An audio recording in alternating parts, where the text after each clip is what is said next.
Namaskar. Welcome to my class once again.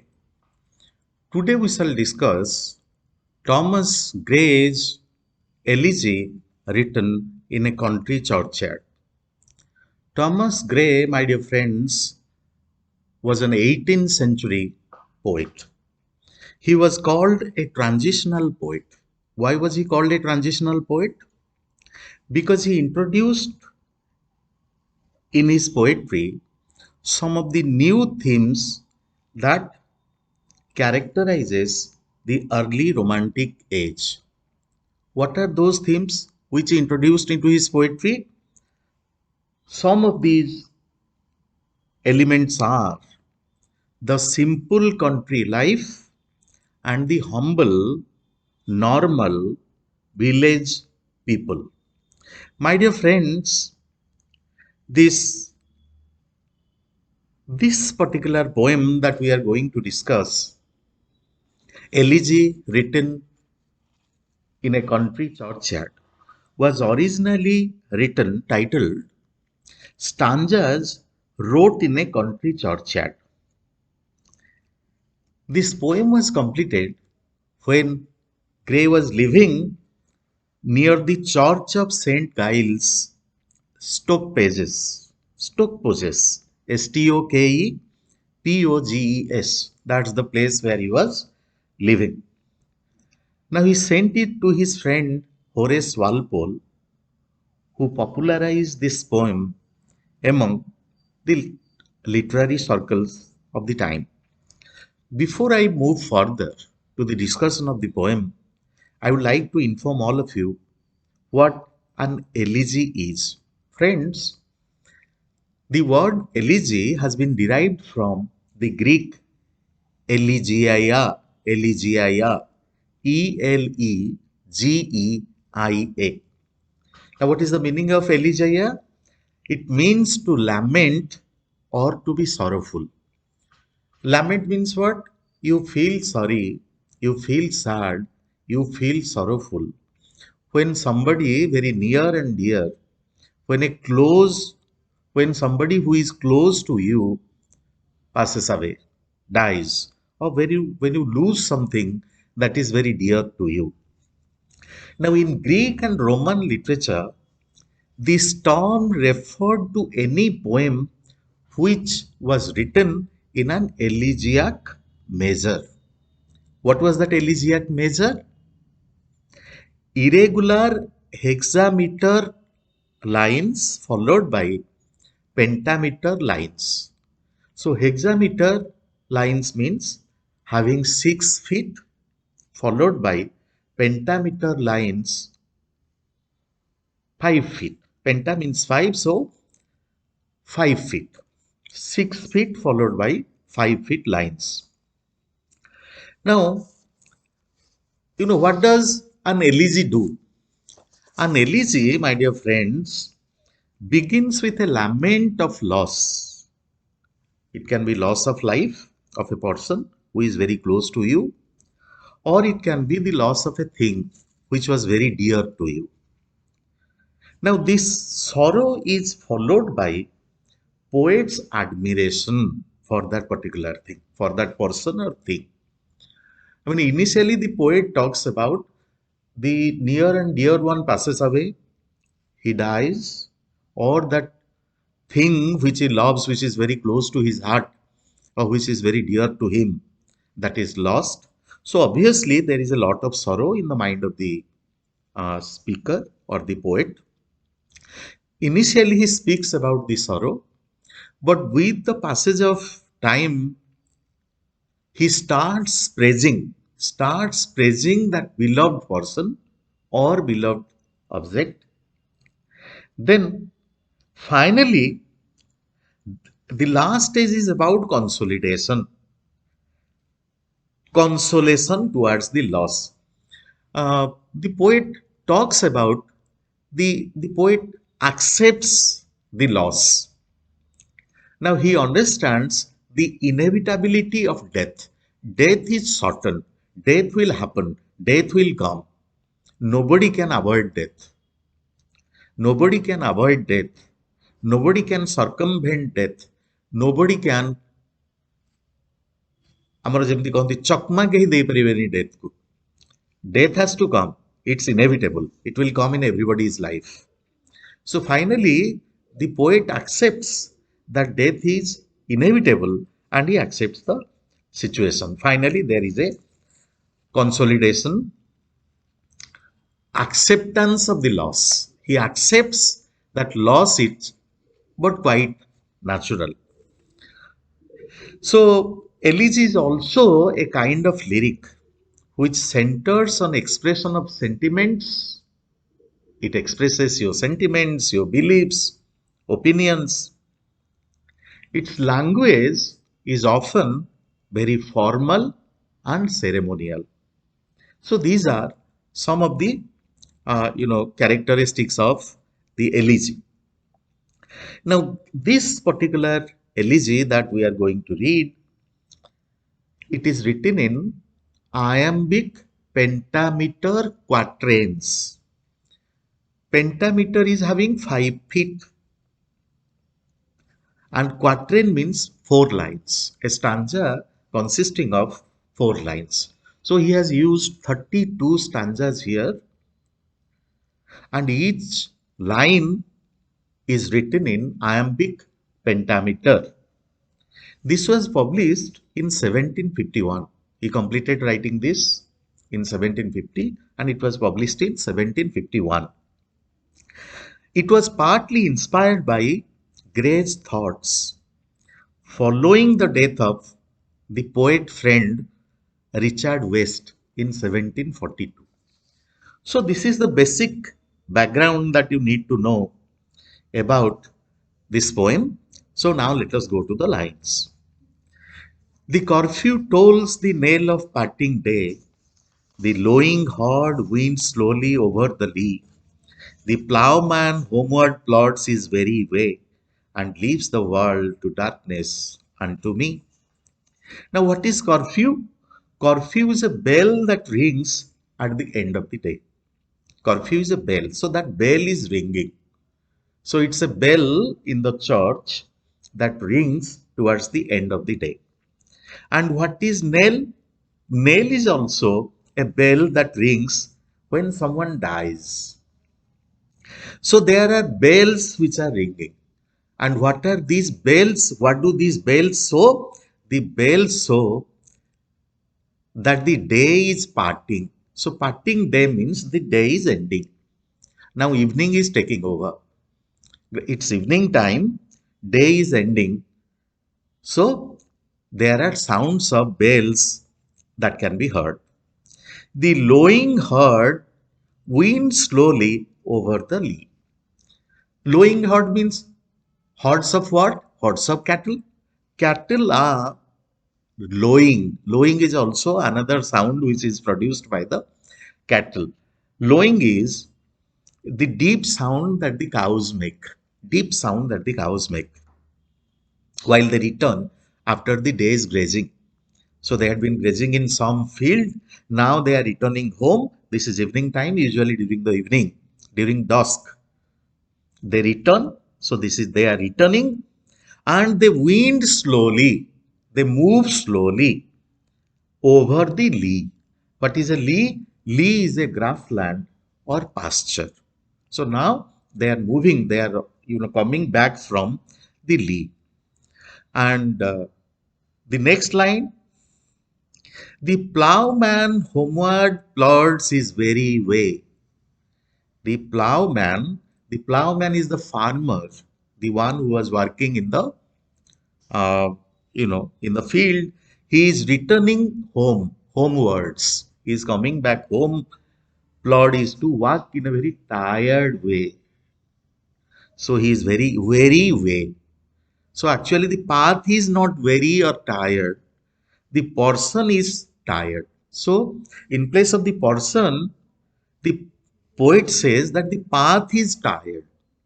So actually the person is tired. This is called transferred epithet. The plow, where is the plowman coming? The plowman is coming home. He is walking homewards. His very way. because throughout the day he was working in the fields, so he is very tired. And this tired plowman is coming back home. So plowman plods, paw paw, plow plow, plowman plods. Alliteration. Alliteration is the repetition of consonant sounds. Plow is a consonant sound. Plow is a consonant sound. So consonant sounds have been repeated here. Very way. Wow wow. So this is also another example of alliteration. And leaves the world to darkness unto me. So the poet says, this is what is happening in the first stanza. Look at the different types of images. Auditory images, images that you can hear. There are certain things that you can see, visual images. So you can hear the bells ringing and signaling the end of the day. The bells are ringing, signaling the end of the day. There are the cows. These cows are lowing sound of the cows. And then there are the plowmen are walking back. They are very tired. And finally, there is darkness. The world is left to darkness. Darkness takes over. So it was dusk. Dusk is early evening when there is little light and little darkness, and gradually there is more darkness. Now fades the glimmering landscape on the sight, and all the air a solemn stillness holds, save where the beetle wheels his droning flight, and drowsy tinklings lull the distant folds. This is the second stanza. Now fades the glimmering landscape. Glimmering is shining. The landscape that was shining in the daytime, in the glittering sunlight, it is fading out of sight. Obviously, when darkness takes over, the day comes to an end. Darkness is gradually taking over. So no sun is there in the sky. So obviously everything is turning dark. And all the air a solemn stillness holds. There is a stillness, solemn stillness. Another example of alteration. So there is a solemn stillness. There is a complete, sincere, complete, absolute stillness, silence. There is complete, all activities come to an end. You must have seen when it is evening, the cows return, the cattle return to return to their places. Birds also return to their nests. Cattle go to their shed. Movement stops. So there is stillness. So there is a stillness, silence, proper silence. Except, save means except. Save means except. Except where the beetle wheels his droning flight. So there is a beetle. Beetle is an insect, a black or gray colored insect, that is a beetle. So that beetle is wheeling, moving around a certain, you must have marked this, beetle moves around a particular spot, particular area. So now that the droning sound of the beetle, the sound produced by the beating of the beetle's wings, that was the only sound that was heard. And drowsy tinklings lull the distant folds. Folds, my dear friends, folds are flocks of sheep. So drowsy tinkling lull is to what? Lullaby. You must have heard about mother sings a lori or lullaby. So lullaby is something that silences you, that takes you to sleep. So there is a leadership. The sounds coming from a bell that hangs around the neck of a male sheep that leads the flock. There is a male sheep which is leading the flock, and the male sheep has a bell, the bell that is tinkling. So that tinkling is the sound which is produced by the bell. So that sheep is leading the flock, leading the group, and because that That is another sound which can be heard. Right. Save that from yonder ivy mantled tower, the mopping owl does to the moon complain of such as wandering near her secret bower molest her ancient solitary reign. Except that, from yonder is there, that ivy mantled tower. Ivy is a woody evergreen climbing plant. The tower has been covered with ivy plants. So plants have grown on that tower. So ivy mantled tower. Tower, the poet is talking about church bells. So there must be a church somewhere nearby. So this tower must belong to the church. So the tower has been covered with ivy, that is a tree, woody tree, evergreen climbing tree, and the mopping owl does to the moon complain. Mopping moon. Alliteration, ma sound. The mopping owl, the owl is angry. It is dejected. It is apathetic. It is sad. The owl is complaining to the moon. What is the owl complaining to the moon? Of such as wandering near her secret bower. Bower is a chamber. A lady's chamber is called a lady's room. Private room is called a chamber. So perhaps somebody is moving very close to the secret chamber, the secret room, and he feels disturbed and she feels disturbed. So her is there. Her refers to the moon. Wanderings near her secret bower molest her ancient solitary reign. Solitary is lonely. Molest is what? Molest here means disturbs. Right? Molest means assault somebody physically, abuse somebody sexually, but here it means harass or disturb. That she is being disturbed in a private chamber because somebody is moving very close to the private chamber. Now, beneath those rugged elms that yew trees shade, where heaps the turf in many a mouldering heap, each in his narrow cell forever laid, the rude forefathers of the hamlet sleep.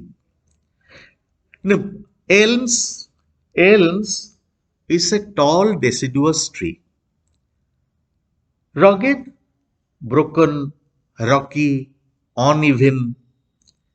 So beneath those elm trees and yew trees are a coniferous tree with berry-like fruits, berry coli. So beneath those trees, yew trees and rugged elms trees, where heaves the turf in many a mouldering heap, heaves produce a sigh, heaving a sigh, where heaves the turf in many a mouldering heap. What is mouldering? Mouldering is slowly decay or disintegrate because of neglect. So there is a neglected spot. There is an area where the dead bodies have been buried. Whose dead bodies are these? This part of the church is this part of the church is neglected. Why it is neglected? Because the dead bodies have been buried there.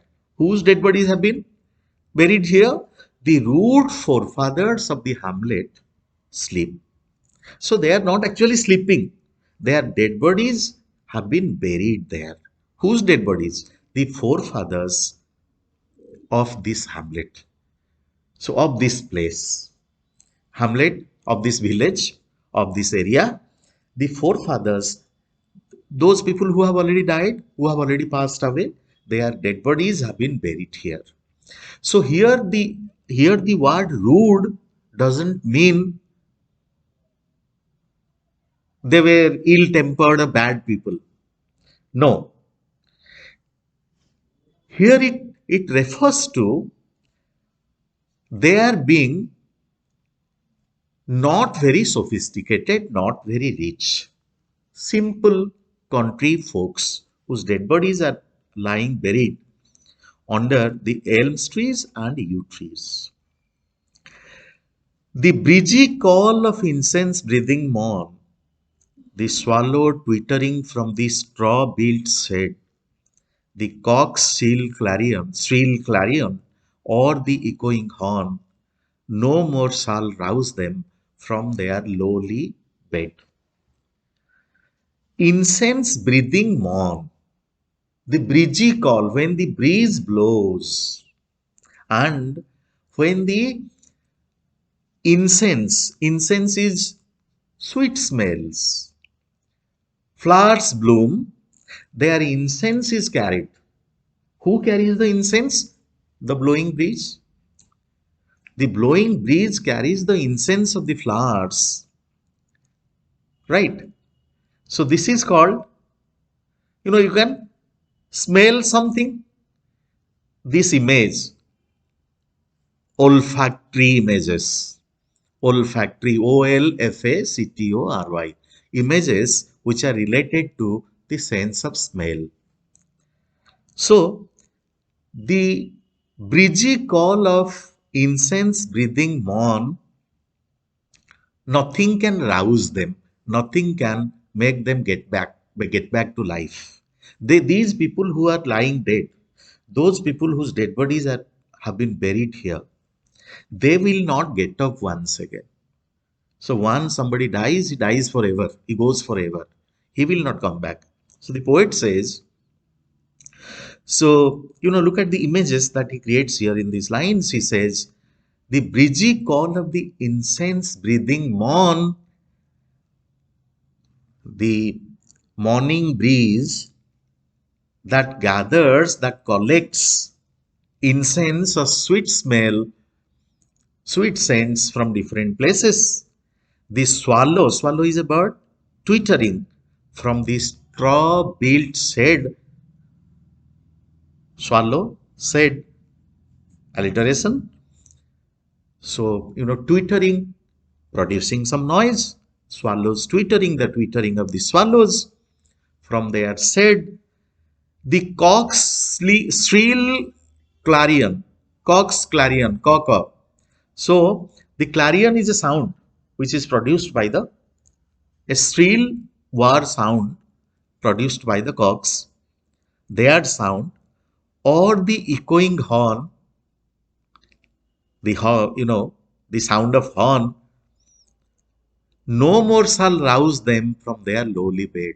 They are lying there under the earth in their lowly bed, in their graves. Their dead bodies have been buried in the graves, and they will not get up and come back to life, no matter what happens. So, what do these lines show? These lines show the power of death. Once somebody dies, he will never get back to life. He will never come back to life.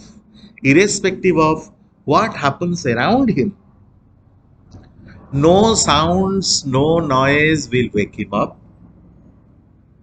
Even the twittering of the birds, the clarion of the cocks, the echoing horn, if you blow horns there, nothing will, wake them up.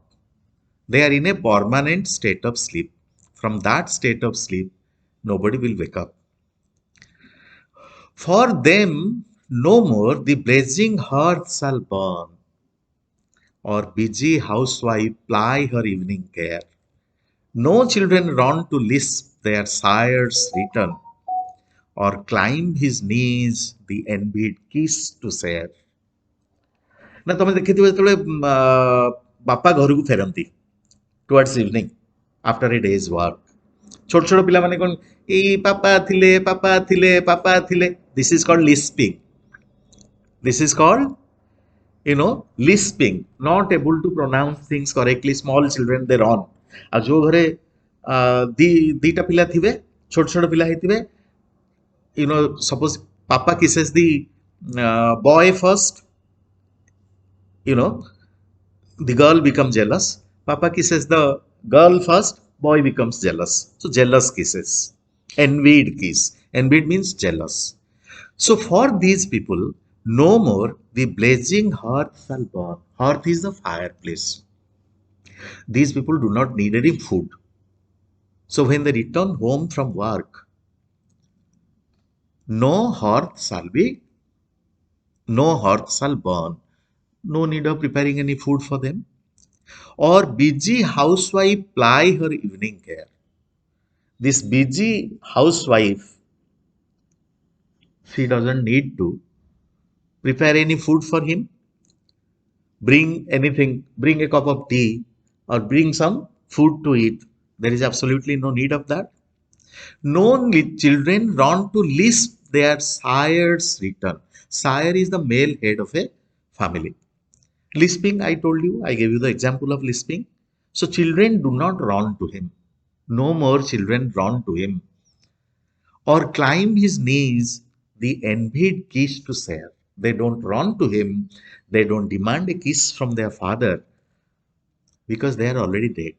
So these people are already dead. So for them, all these things do not happen. All these things are meaningless for them. Oft did the harvest to their sickle yield. Their furrow oft the stubborn glebe has broke. How jocund did they drive their team afield? How bowed the woods beneath their steady stroke? So when these people were alive, oft did the harvest to their sickle yield. Sickle mane kona? Sickle is the. You must have seen an instrument like a question mark. So, like a question mark, you must have seen that. Sickle is used to cut and bind the grain, cut and bind the corn. So, these people went to they worked in the fields. When they were alive, they went to the fields and with the help of the sickle, they cut and bound the corn. Their furrow often, oft is often, the stubborn glebe has broke. What is glebe? Glebe is the land or fields. Now, furrow is what? Furrow is a line on the person's face, that is furrow. But here it means a long, narrow hole into which the farmers drop seeds. So these people were very hardworking. So you know they worked very hard when the ground was very tough. They worked very hard to break it so that seeds can be sown, so that they can put seeds into the earth. So they were so hardworking. When they were alive, they were very hardworking. With their hard work, they broke the glebe. Glebe is the earth, the soil. How jocund did they drive their team afield? Jocund is very happy, delighted. How happily, how nicely, how delightedly they took the people, took their co-farmers to the fields. When they were alive, they took the co-workers to the field very happily.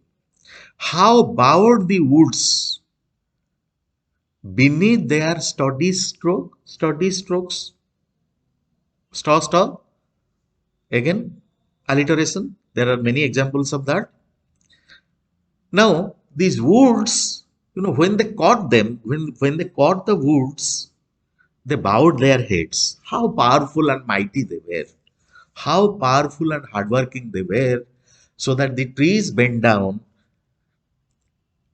When they saw their power, the strength in them, they bent their heads with to their sturdy stroke, right?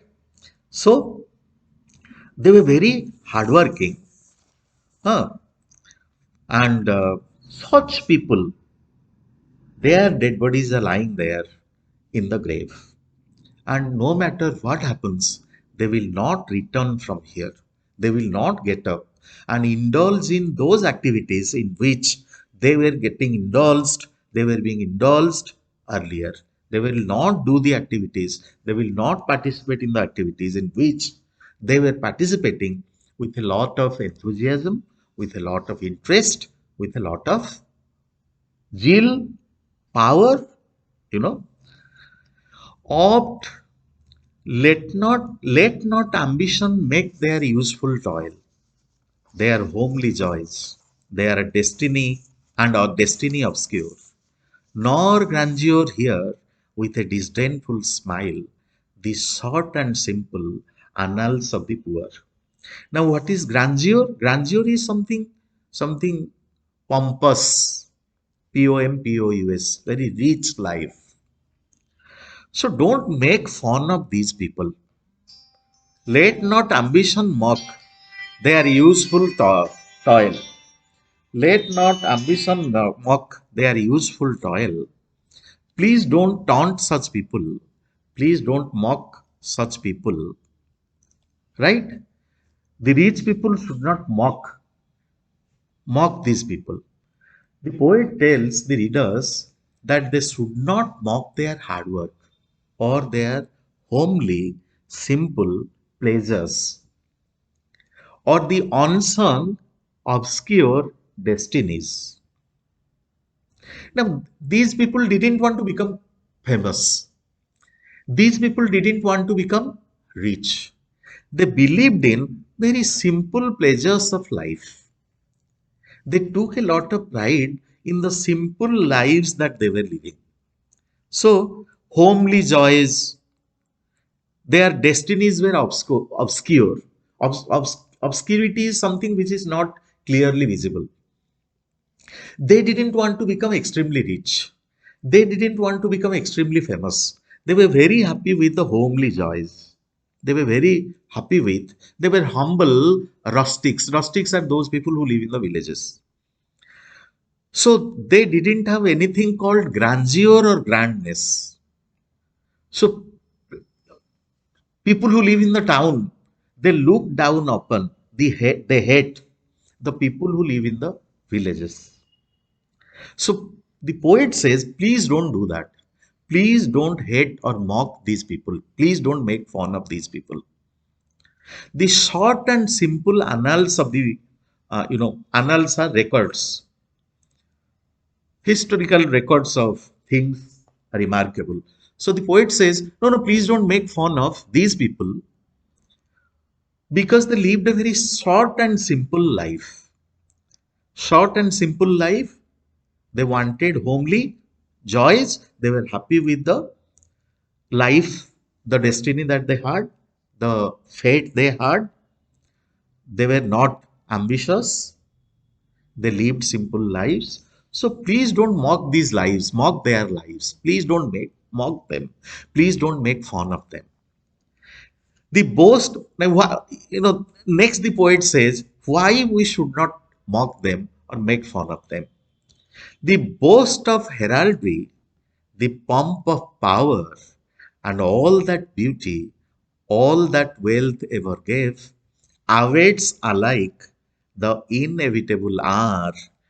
The paths of glory lead but to the grave. The boasts of heraldry. What is heraldry? That heraldry, something that shows that you belong to a rich ancestry. Your ancestors were rich people. Your ancestors were remarkable people. Your ancestors, some symbol that shows, some sign that shows that you belong to a respectable family. That is heraldry. So boast is to feel proud of. So by showing something, we become very boastful, very proud. The pomp of power, alliteration, pomp of power, pomp and heraldry, pomp and show, something that shows that you belong to a rich family, a great family, a family which has a rich past, and all that is beautiful, all that beauty, all that wealth ever gave, everything that you could buy with wealth, power, prestige, honor, respect. People respected you, your family. They hold them in great esteem. Awaits alike. Again, awaits alike the inevitable hour. Death is inevitable. So when death comes, all these things are forgotten. The paths of glory lead but to the grave. Baba, it doesn't matter how powerful your family was. When death comes, samaste saman. Death, death is inevitable. Inevitable is something that must happen. It must come to, irrespective of whether you are rich or you are poor, death must come to everybody. Death must take everybody into its clutches. So glory leads to the grave, and finally you have to go to the grave, because grave is where the dead body is buried, where the dead body is put under the soil. So that is the finality of life. So don't be proud of the wealth that you possess. Don't be proud of the renown, the popularity that your family enjoys. Because once you die, everything comes to an end, and everybody has to die. So please don't make fun of those people. That is what he says. Nor you, ye proud, impute to these the fault. If memory over their tomb no trophies raise. So the poet says, please don't find fault with their own people, right? Perhaps memory, perhaps they were not able to remember. It memory ତାଙ୍କୁ ଧୋକା ଦେଇଛି. So they could not raise a tomb or could not decorate their tomb. ତମେ ଟମ୍ବଷ୍ଟୋନ୍ ଶୁଣିଥିବ ପିଲାମାନେ, ଟୁମ୍ବଷ୍ଟୋନ୍ କୁହନ୍ତି, ଟୁମ୍ବଷ୍ଟୋନ୍, TOMBSTONE. ତମେ ଦେଖିଥିବ ଗୋଟେ where the dead body is buried, ସେଠି ଗୋଟେ ପଥରରେ ଲେଖା ହେଇଥିବ date of birth, date of death. ଆଉ ଯଦି if it is a poet, there must be 2-3 lines from his poem. ସେଟାକୁ tombstone ବୋଲି କହନ୍ତି. So if their family could not raise a tombstone, it's quite natural they might have forgotten the greatness of these persons, greatness of these people, where through the long drawn aisle, aisle is the passageway. Between two rows of seats, there is an aisle. In the trains, you find an aisle. In the buses, you find an aisle, right? And fretted vault, carved, arched ceiling inside a church. You know, and the pealing anthem swells the note of praise. Pealing anthem refers to the music that is often heard in the church. Right? So the poet says, please don't blame the poor dead people if they don't have any fancy decoration, fancy monument over their grave. Please don't blame them. Right? Ale is the corridor. Now, often at churches, what happens? Songs are sung in praise of them. Right? The pealing anthem refers to a song. You can hear some music. These people, okay, these people were not very, you can say, very renowned, famous. There was nothing. They lived surrounded by country pleasures, small pleasures made them happy. So please don't make fun of them. Please don't, songs are sung in praise of them at times in the nearby churches. Can storied on or animated bust back to its mansion call the fleeting breath? Fleeting is something that is temporary or transitory. This is a rhetorical question. Rhetorical questions, why they are asked? They are asked to enhance the dramatic effect, the effect that the lines produce. Now, the poet doesn't want an answer from you. Can storied on where the ashes are put? Ashes are collected, you must have seen. ଆମର even Hindu ଧର୍ମରେ ଆସ୍କୁ collect କରିକି ତାକୁ ଆମେ କ'ଣ କରୁ? ତାକୁ ନେଇକିରି ବିଭିନ୍ନ ନଦୀରେ ତାକୁ ଭସେଇକି ଆସୁ, ସଙ୍ଗମରେ ନେଇକି ଭସଉ। ଅର୍ ଆନିମେଟେଡ୍ ବଷ୍ଟ ହେଲା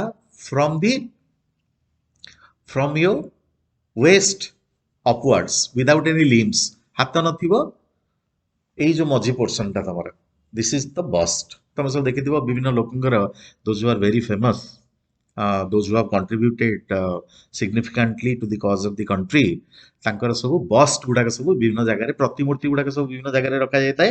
ତାର ହାତ ନଥିବ, ଗୋଡ ନଥିବ, ଖାଲି ଅଣ୍ଟା ଉପରକୁ ଦେଖାଉଥିବ, that is a bust. Okay, so if you put all these things, decorate the places where their dead bodies have been buried, can it get back to its mansion, call the fleeting breath? Can you get back that person?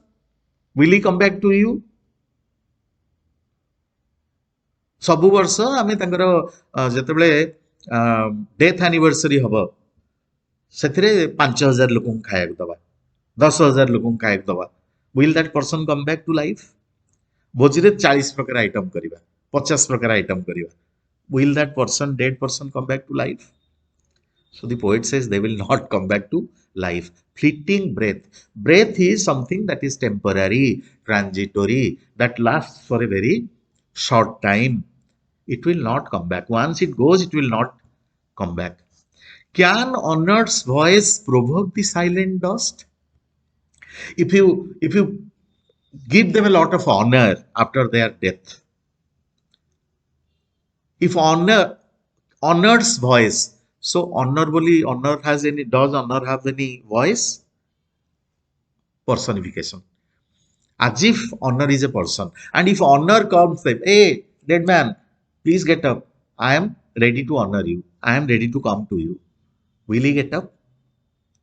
Now that he is lying dead, will he come back? Will he get back to life? Or flattery soothe the dull cold ear of death? So if flattery is telling good things, you make somebody happy by telling good things. So if flattery, again, personification of flattery. Suppose if flattery tries to talk to death, oh death, you are so great, you are so nice, please allow this person to come back to me.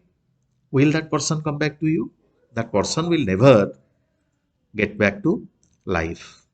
Perhaps in this neglected spot is laid some heart once pregnant with celestial fire, hands that the rod of empire might have swayed, or waked to ecstasy the living lyre. So whose dead body might be lying there? It's quite natural. The poet doesn't know everybody, or the speaker doesn't know everybody. So he says, whose dead body might be lying here? Perhaps in this neglected spot is laid some heart once pregnant with celestial fire. Celestial is heavenly, divine fire. Divine fire, celestial fire can mean, a passionate human being, a great lover, one who dedicated his life to the country, one who shed his life for the sake of the country, a martyr, martyr, ଗୋଟେ ଦେଶ ସେବକର ଜୀବନ ବି ଏଠି ଥାଇପାରେ, କିଏ ଜାଣିଛି, who knows? Or somebody who was filled with celestial fire, a heavenly fire, a fire to create revolution, who knows? Hands that the rod of empire might have swayed. Rod, kings hold a rod in their hand. That rod is the symbol of power. You must have seen police DG or police SP, superintendent of police. They hold a rod in their hands. What does that rod show? Rod shows power. So kings in the past held rods in their hands. What was that rod symbolic of? Power. So somebody very powerful who was a king in the past, he might be lying there.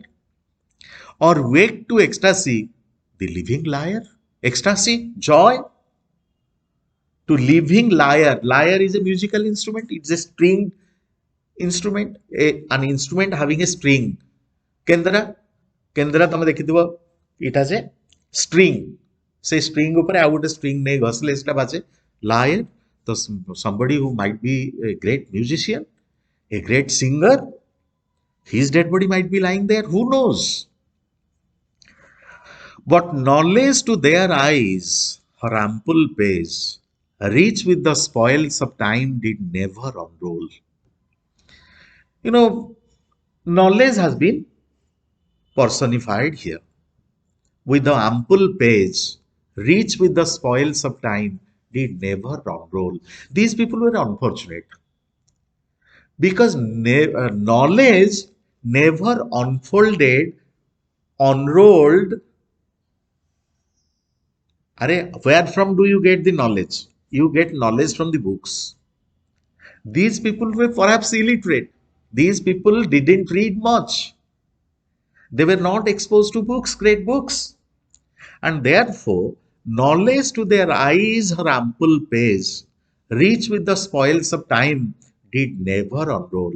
So knowledge never unfolded or exposed itself to these people. So how would they become knowledgeable? How would they become intelligent? Chill penury. Chill penury means poverty, extreme poverty. Chill penury repressed their noble rage. Repressed is suppressed. Because they were extremely poor. What is the meaning of noble rage? Self-confidence. They were poor. They were extremely poor. So they were so poor that they never went to school. They were never educated. Knowledge didn't unfold or expose itself to them. And they were so poor that they had no self-confidence at all. So naturally, the genial current of the soul and froze the genial current of the soul. So whatever ideas they had, they lay buried inside. So how would, the atmosphere was like that, the kind of lives they lived. How would you expect them to be smart and, to aspire to become rich or to aspire to become famous?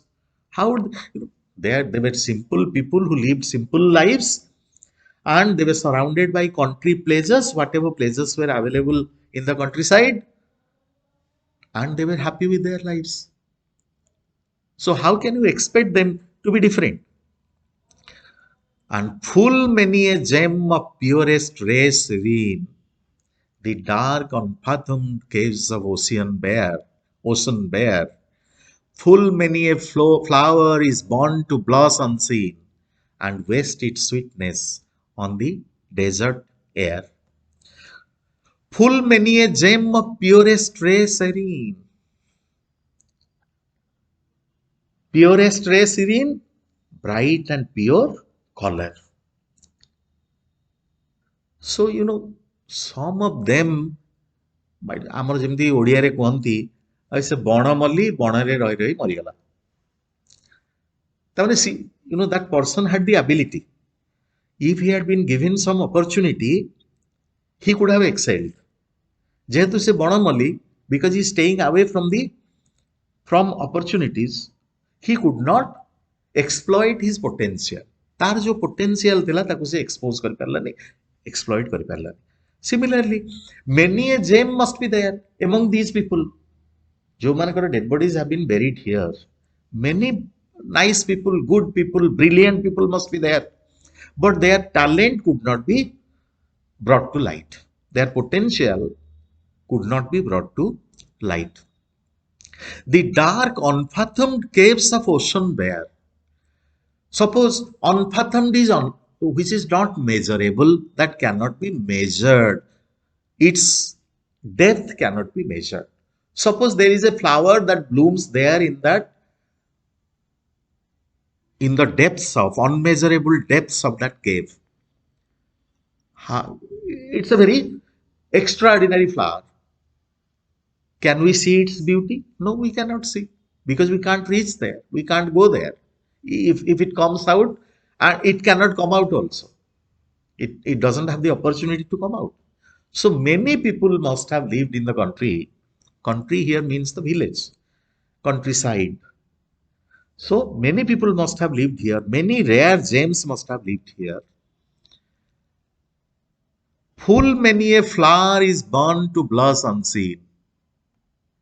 So there must be many flowers which bloom, but they blush. Blush is to become red in the face out of shyness. ଲାଜରେ ପୁରା ଲାଲ ହେଇଯିବ face. So ସେମିତି ସେମାନଙ୍କୁ opportunities ନାହିଁ. They must have lived far away. There are no opportunities. Okay, you have the talent, but you don't have any opportunity. So you can't express your talent. So that must have happened to many people. Waste its sweetness on the desert air. So they must have wasted their sweetness. That possibility is there. Some village hunted that with dauntless breast the little tyrant of his fields withstood. Some mute inglorious Milton here may rest. Some Cromwell, guiltless of his country's blood. Who might be lying here? Some Hampden, village Hampden might be lying here. Who was Hampden? Hampden was John Hampden. John Hampden is considered one of the prime figures of the English Revolution. ତ ଆମେ କହିବା ଆମ ଗାଁରେ suppose ଯୋଉ ଅଛି ଯୋଉଠି ଆମର ଶ୍ମଶାନ ଅଛି, some Gandhi might be lying there. There was one Mahatma Gandhi. But there must be somebody who might have worked like Mahatma Gandhi. His dead body might be lying there. So ସେଇଭଳିଆ ସେ କହୁଛି. Some village Hampden might be lying here. Somebody who might have contributed just as Hampden contributed to the English Revolution. Similarly, somebody who might have made significant contributions to the cause of the country, his dead body might be lying there. And what did this Hampden do with a dauntless breast? Dauntless, unafraid, right? Dauntless is brave and resolute, unafraid. The little tyrant of the fields withstood. What did Hampden do? He fought against the tyrant, an oppressor, one who oppresses others, one who suppresses others. Oppressive rulers. He fought against the oppressive rulers. He faced the tyrant king Charles I. And he says, some mute inglorious Milton. So there might be a Milton also. Milton was a great poet. So one of them might be a great poet also. Who knows? And some Cromwell, guiltless of his country's blood.